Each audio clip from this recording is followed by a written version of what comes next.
राहुल एक बात बताओ, ये किस तरीके से तुम ढोल बजा रहे हो? सही तरीके से ढोल बजाओ। मेरा गाने का साथ तुम्हारा ढोल का ताल नहीं मिल रहा है। सही से ढोल बजाओ राहुल। मोदी जी, मैं तो सही तरीके से ढोल बजा रहा हूँ। ठीक है मोदी जी, मैं ढोल का रस्सी को थोड़ा सा टाइट कर लेता हूँ, उसके बाद बजाता हूँ। अरे मोदी जी, आप रुक क्यों गया? रुक क्यों गया मोदी जी? गाइए गाना। अरे लालू जी, मैं कहाँ रुका? मैं तो अभी तक शुरू भी नहीं किया गाना। राहुल, क्या हुआ? सही हुआ तुम्हारा ढोल? हाँ मोदी जी, अब लग रहा है सही तरीके से बज रहा है। अब आप गाना गा सकते हो। अखिलेश, तुम रेडी हो? रेडी हो तुम? अरे हाँ मोदी जी, अखिलेश रेडी है। अब गाना गाइए, गाना शुरू कीजिए मोदी जी। लालू जी, मैं आपसे पूछा, आप चुपचाप बैठे रहिए, चुपचाप बैठे रहिए। फ्री में गाना सुनने के लिए आए हो, थोड़ा सा भी इंतजार नहीं होता आपसे। चुपचाप बैठे रहिए लालू जी।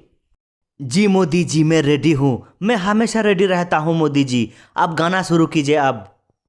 सारे गामा पा दानी सा, सारे गामा पा। अरे वाह मोदी जी, बहुत ही बढ़िया, बहुत ही बढ़िया मोदी जी। अरे लालू जी, चुप हो जाइए, आप चुप हो जाइए। मोदी जी को गाना तो गाने दीजिए, आप तो बीच में ही टोक रहे हो। हाँ लालू जी, आप चुपचाप बैठे रहिए। जैसे मैं और योगी जी चुपचाप बैठा हूँ, उसी तरीके से आप भी बैठे रहिए और मोदी जी को गाना गाने दीजिए। चलिए मोदी जी, आप शुरू कीजिए। लालू जी बीच में नहीं टोकेगा आपको। नहीं नीतीश जी, आज कोई गाना नहीं होगा। आज टाइम खत्म हो गया।